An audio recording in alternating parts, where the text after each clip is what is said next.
Como bien dices, yo lo que intento en mi trabajo, que está más dedicado a la clínica que a la ciencia, es buscar metodología que me permita comprender mejor lo que le ocurre a mis pacientes, ¿no? En este caso, son chicos con escoliosis idiopática del adolescente. Entonces, para hacer una pequeña introducción a lo que nos enfrentamos a diario en clínica y que todo el mundo sepa, la escoliosis idiopática del adolescente es uno de los tipos de escoliosis que está descrito en la literatura. En líneas generales, escoliosis como tal implica una serie de manifestaciones tridimensionales que afectan a todas las estructuras del torso.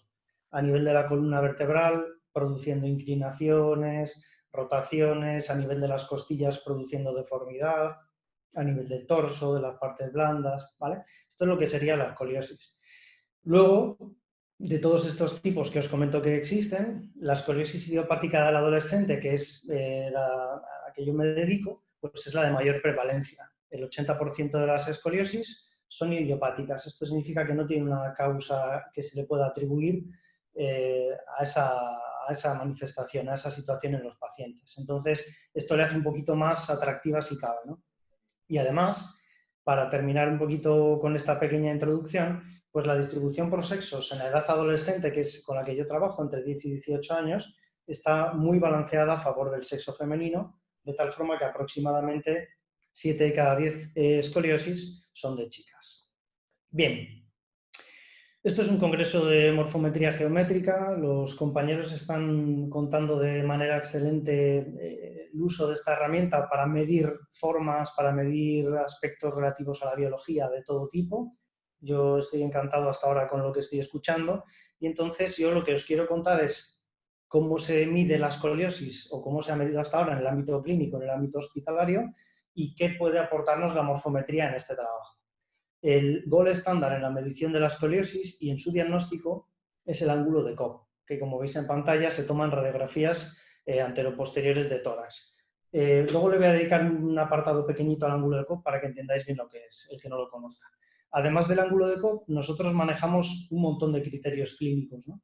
Basados pues, en variables estéticas, de calidad de vida, escalas de funcionalidad, de dolor, aunque no todas las formas de escoliosis provocan dolor, de hecho, solo las formas más graves. También se miden las variables respiratorias, se mide cómo es la función respiratoria, que también suele ser más restrictiva en los casos más graves. Medimos la progresión de la curva, tanto en la edad adolescente como a partir de los 18 años en la edad adulta.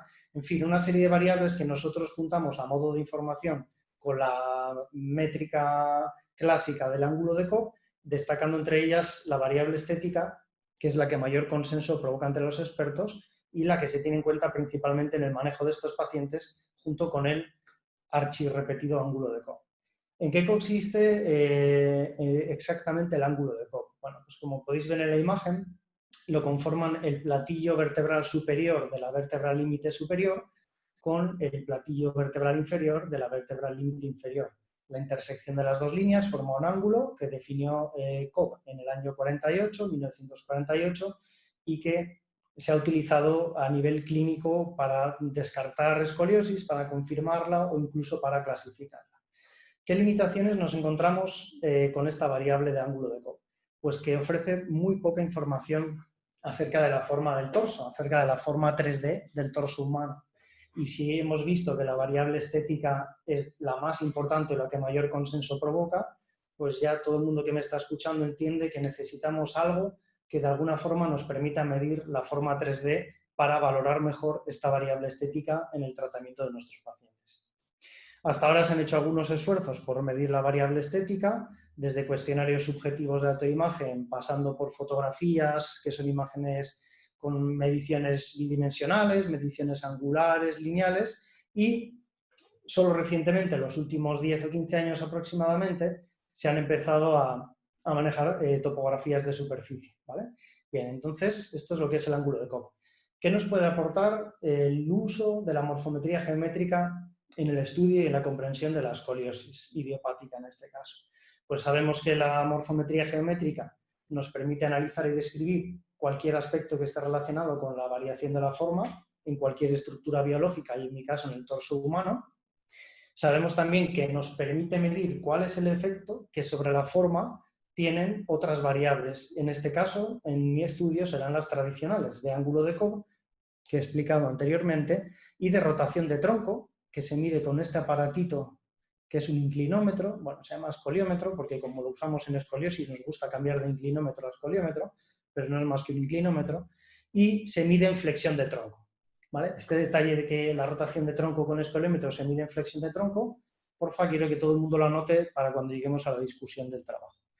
Además, otras variables, en este caso el porcentaje de grasa, por ejemplo, también se puede medir cuál es su efecto sobre la simetría y la forma del torso humano. Bien. Así que, con esta introducción y una vez identificado el problema que nos ofrecen las variables tradicionales, desarrollamos las siguientes hipótesis de trabajo, enunciamos en este caso. En primer lugar, los sujetos que presentan una escoliosis idiopática del adolescente son más simétricos o deberían ser más simétricos que el grupo control de nuestro estudio.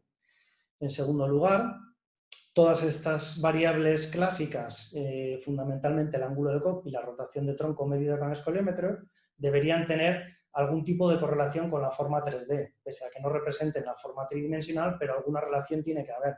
Esta hipótesis se basa pues, en imágenes solapadas como este tipo, ¿no? La radiografía de esta paciente es una de las pacientes del estudio, el torso real de esta paciente una vez escaneado, y si juntásemos haciendo una morfometría casera esencial y preliminar, pues veríamos que hay un encaje, ¿no? Entonces pensamos que debe haber una correlación entre estas variables y el 3D, la vamos a estudiar. Además, sabemos y hemos visto que la escoliosis es progresiva en el tiempo y en nuestro estudio, que estaba planteado inicialmente a los 0 meses, 6 y 12, no ha sido posible realizar la medición de los 12 meses por la causa que todo el mundo conoce, y lo que hemos hecho es analizar los cambios entre el mes 0 y el mes 6, ¿vale? Entonces esperamos encontrar mayor asimetría como distancia procrustes. Por último, pensamos que el porcentaje de grasa corporal también va a modificar la simetría del torso, los valores de simetría del torso. Bien, de esta manera conseguimos reclutar de manera voluntaria a 24 chicas y chicos con escoliosis y 24 sujetos que compusieron la muestra control, ¿vale? Las variables iniciales descriptivas de la muestra no presentan diferencias significativas entre los grupos, excepto el porcentaje de grasa, y esto es un detalle importante que veremos también al final de la discusión, y la distribución por sexos, con apenas 2 niños en la muestra escoliosis. Ambos datos relacionados, porque se encontró también que el mayor porcentaje de grasa se encontraba en las chicas respecto a los chicos, en general en los dos grupos, y estos dos datos, vosotros estaréis pensando, joder, ¿por qué se detiene tanto en este momento de la tabla, ¿no? Pues son importantes para entender luego algunos de los aspectos de la discusión. Una vez recogidos, lo que hicimos fue medir el ángulo de Cobb, y esto solo fue posible en los pacientes del grupo escoliosis que tenían radiografía. Nosotros durante el estudio no radiamos a ningún niño, ¿vale? Uno de los requisitos de la Declaración de Helsinki sobre la investigación en derechos humanos y que facilitó un poquito el proceso ético. Por lo tanto, no tuvimos radiografías disponibles de todos los sujetos. Y después sí que se le realizó en una plataforma giratoria casera con un escáner manual, Artec, el escaneado de superficie, y se digitalizaron todos los torsos una vez editados en Viewbox 4, que es un software libre, como bien han dicho antes algunos de mis compañeros, con 160 landmarks y semilandmarks de tipo fijo, semilandmark de curva en color azul y el resto hasta los 160 semilandmarks de superficie distribuidos homogéneamente, con la problemática que tiene analizar una superficie y ajustados al deslizamiento, al sliding del promedio procrustes de la muestra para reducir la energía de flexión y homologizar al máximo posible todos los individuos. Todas estas coordenadas obtenidas se introdujeron en el software Morpho-J, que también es bien conocido, ya han hablado mis compañeros anteriormente. Se realizó un proceso de pareado de los landmarks simétricos, que veis en la imagen, y nos da como resultado la forma simétrica para cada uno de los sujetos escaneados previamente. Entonces, la distancia procrustes, en este caso, entre las formas simetrizadas de cada sujeto y su forma real, son las simetrías, o son, mejor dicho, perdón, las distancias procrustes, que en el caso de morfometría geométrica se puede considerar una variable de asimetría, según Klingenberg. Entonces, después lo que hicimos fue superponer formas medias de un grupo contrasusimétrico y del otro grupo contrasusimétrico, y también superposición de las formas medias iniciales y finales para ver si el paso del tiempo había determinado algún cambio o alguna variación en la forma, sin tener en cuenta el tamaño, ¿vale? Esto todavía no lo hemos hecho. Después se realizaron también los análisis de regresión y de relación entre las variables que hemos descrito, ángulo de Cobb, escoliómetro y porcentaje de grasa, respecto a la forma y respecto a la distancia procrustes, junto con el resto de estadística paramétrica que es conocida. Bien. Respecto a la hipótesis 1, ¿qué nos hemos encontrado? Pues nos hemos encontrado dos distribuciones normales en distancias procrustes, pero en la muestra control hemos encontrado una pequeñita chepa que probablemente corresponda a un grupo de niños control que a lo mejor tienen escoliosis y no lo sabemos porque no tenemos su radiografía, ¿vale? Hemos encontrado también diferencias significativas en la variable de asimetría con distancia procrustes entre los dos grupos, por lo tanto, nos podemos sentir cómodos diciendo que los niños de escoliosis son más asimétricos que los niños que no tienen escoliosis. Esto es algo que se sabía ya en la literatura, ¿vale? No es un descubrimiento, pero es una confirmación de que la morfometría nos permite trabajar con ella. En la superposición de formas medias, lo que os muestro son formas medias femeninas, porque si recordáis la distribución de la muestra, solo había 2 niños con escoliosis. Y entonces entendimos que no tenía mucho sentido obtener una forma media de 22 niñas y 2 niños. De esta manera, lo que estáis viendo son las formas medias femeninas del grupo escoliosis en morado y del grupo control en turquesa.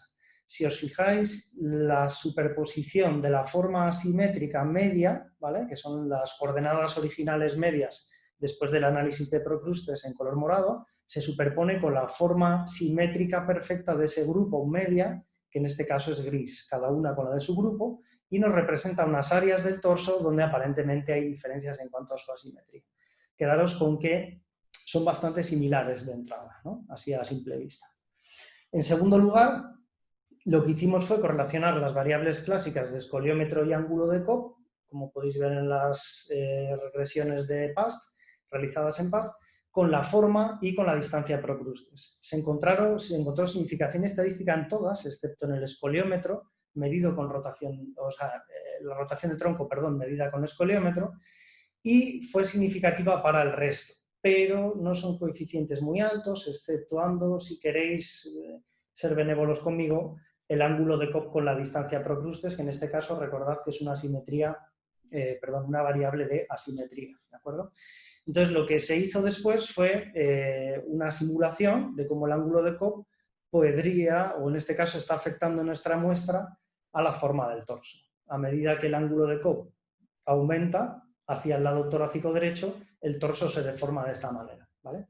Este resultado, o si es hacia la izquierda, pues como veis ahora en la imagen, ¿no? Entonces, este resultado, este tipo de output, lo que nos permite a nivel clínico, incluso a nivel de tratamiento de los pacientes, es ofrecerles un feedback y una visualización de cómo podría ser la progresión de su escoliosis en cuanto a estética siempre que el ángulo de Cobb aumente, ¿vale? Es una buena forma de concienciarlos, pues, de que tendremos que hacer unas cuantas acciones terapéuticas con ellos para que esta progresión, pues, efectivamente quede como un vídeo de un congreso, nada más.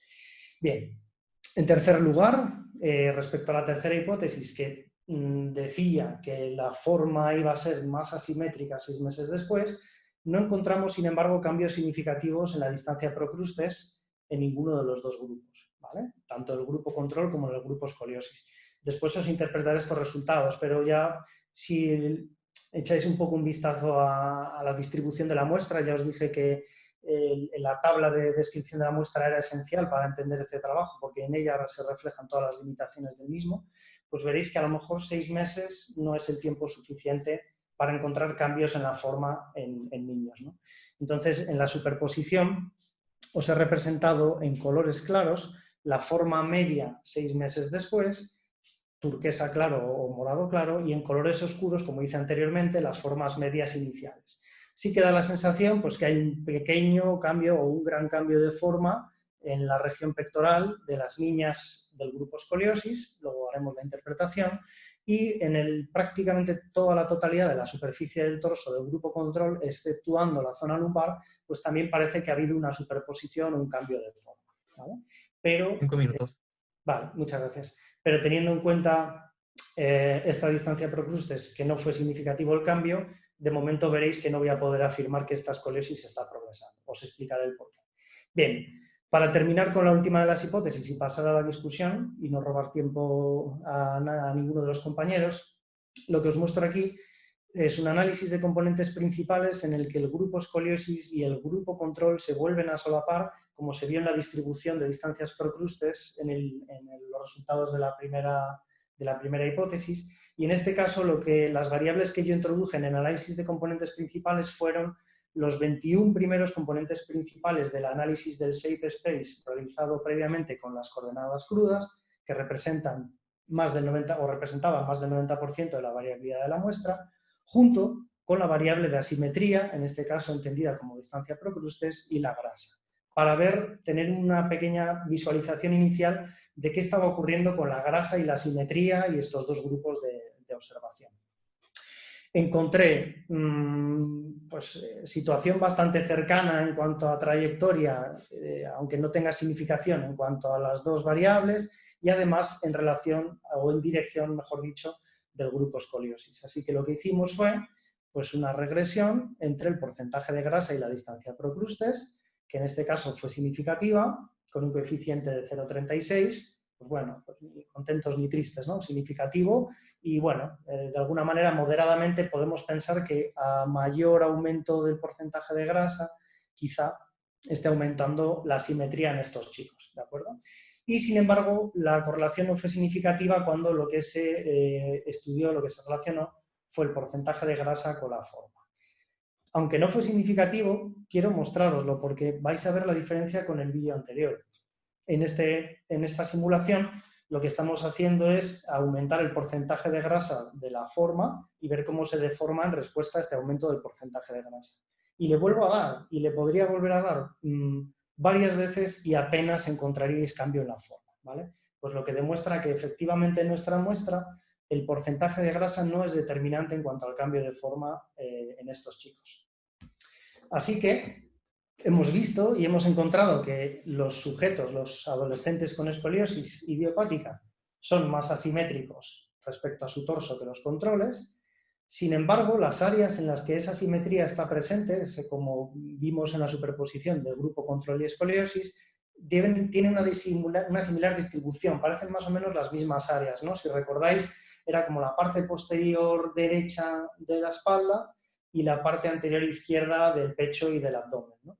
Entonces, lo que sí sabemos desde hace mucho tiempo es que la gran mayoría, en este caso el 80% de escoliosis torácicas, son hacia el lado derecho, ¿vale? Esto medido con ángulo de Cobb, 2 dimensiones. Pero viendo esa representación tridimensional de las formas medias del grupo control y siendo tan parecidas a las del grupo escoliosis, a pesar de ser menos asimétricos, pensamos que a lo mejor este fenómeno de asimetría direccional se está dando también en los pacientes control. Esto abre puertas a un montón de trabajos futuros. Uno de ellos, que es el que a mí me obsesiona, es conseguir cambiar un poco la definición de escoliosis y hacer entender a los pacientes y hacer entender a todos los profesionales de la salud que no es una patología, sino que simplemente es un aumento en el grado de asimetría direccional de una muestra, en este caso de escoliosis. Pero bueno, esto es una pelea que yo tendré más adelante y ya pues estaremos en contacto al que esté interesado. En segundo lugar, hemos visto que en parte estas variables tradicionales correlacionan, aunque no sean un resultado estadístico muy potente, es significativo pero no es potente, correlacionan de algún modo con la forma 3D. Y esta correlación es más estrecha entre el ángulo de Cobb y la distancia procrustes que entre el ángulo de rotación de tronco, si recordáis. ¿Qué pensamos? ¿Cómo interpretamos estos datos? Pues mira, nosotros pensamos básicamente que a lo mejor la inclinación de la columna vertebral a un lado o a otro es lo que determina en mayor medida la simetría y la forma del torso. ¿Por qué pensamos que el ángulo de rotación no está mostrando determinación en la forma? Pues básicamente porque si recordáis al principio de la presentación, hace ya unos casi 20 minutos, espero que menos de 20, si recordáis os mostré una figura de cómo se mide este ángulo de rotación y esto es con el niño en flexión de tronco, el niño está inclinado hacia adelante. ¿Vale? Entonces, de esta manera, la posición es distinta a la que se utiliza para medir tanto el ángulo de Cobb como el escaneado de superficie que hacemos en estos chicos, que es de pie. En tercer lugar, hemos visto que la escoliosis en nuestro caso no se ha comportado de manera progresiva, no ha empeorado. Ha habido cambios en las formas medias apreciadas, pero que probablemente estén desarrollados con el desarrollo de caracteres sexuales secundarios, en este caso el pecho, y pensamos que hay dos sesgos pues, que fueron inevitables, y es que casi el 60% de las chicas de escoliosis utilizaban un corsé, y sabemos que el corsé frena la progresión de la curva si está bien pautado y bien utilizado, y además el ángulo de Cobb medio de nuestra muestra, o sea, nuestra muestra tiene 23 grados más o menos, y esto implica que son escoliosis leves, y sabemos que las escoliosis que son más progresivas son las escoliosis más graves, a partir de 30 o 35 grados. Por último, el porcentaje de grasa hemos visto que es capaz de alguna manera de incrementar la distancia procrustes, entendida como variable de asimetría en el torso, y este fenómeno pues, se relaciona y lo hemos vinculado directamente, aunque no lo haya explicado quizá en detalle en el trabajo, porque no me iba a dar tiempo a todo, en el sexo femenino, que es el que mayor prevalencia ha demostrado o hemos encontrado en la escoliosis idiopática. Así que, ahora me vais a disculpar, porque yo os quiero contar qué aplicaciones pensamos sacar de todo este trabajo. En primer lugar, pensamos que para la prevención y la detección precoz de la escoliosis hay dos áreas principales del torso que debemos checar, ¿vale? Que son la región posterior derecha y la anterior izquierda, áreas de especial vigilancia para detectar la escoliosis. Además, hemos visto que utilizar morfometría geométrica para valorar la forma y la simetría es útil. Esto no es ninguna sorpresa, el congreso es sobre lo que es y los compañeros están prestando trabajos excelentes en este terreno. Entonces, ya lo sabíamos, pero yo necesitaba de manera personal mi proyecto de investigación comprobarlo, ¿no? De esta forma, podemos utilizar la morfometría geométrica para acompañar el proceso de la escoliosis en estos chicos, ir viendo cómo va interaccionando con el aumento, la disminución del ángulo de Cobb y lo que sea, ¿no? Además, la evolución de la patología no siempre es negativa, esto es algo súper importante para que nosotros le digamos a nuestros pacientes, factores que hacen que no vaya a ser siempre negativo, utilizar bien el corsé, tener una curva moderada y hacer un buen seguimiento de la curva, ¿vale? Y esto es importante que la gente lo sepa. Y por último, aunque no hemos encontrado una modificación de la forma en relación a la grasa significativa, sí que hemos visto un aumento de la asimetría de la distancia procrustes en los pacientes, en los sujetos que tenían un porcentaje de grasa mayor. Entonces, pienso que debería ser considerado, aunque tengamos que estudiar más en profundidad, un pequeño factor de riesgo a tener en cuenta, y todo el mundo sabe pues, que la obesidad infantil y el sobrepeso infantil es un problema mundial, ¿no? Así que con esto me quiero despedir y, bueno, si se me permite un último alegato, me encanta siempre finalizar mis presentaciones volviendo un poquito a la vida real, ¿no? Al terreno real, porque parece que el mundo de la ciencia vivimos en laboratorios, nos centramos pues eso, en moléculas, en formas, en fósiles, en métodos, ¿no?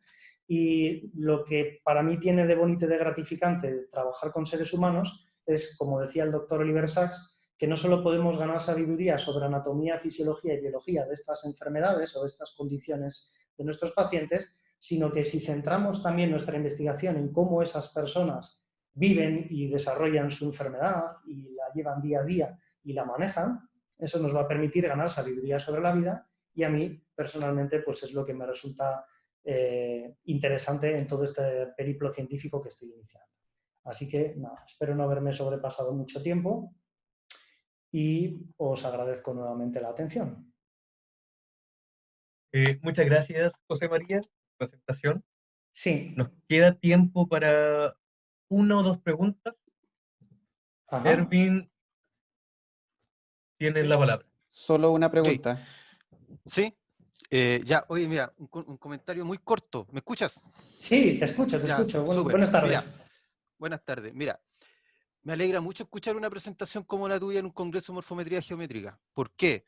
Porque desde un tiempo a esta parte, al igual que tú, he estado tratando de involucrarme con eso, con estas materias, principalmente cuando mi sobrina tuvo una displasia de cadera y yo le hablaba al traumatólogo acerca de la posibilidad de evaluar las displasias en función de asimetría fluctuante. No me entendió, no me entendió mucho, pero sí consideré que era necesario.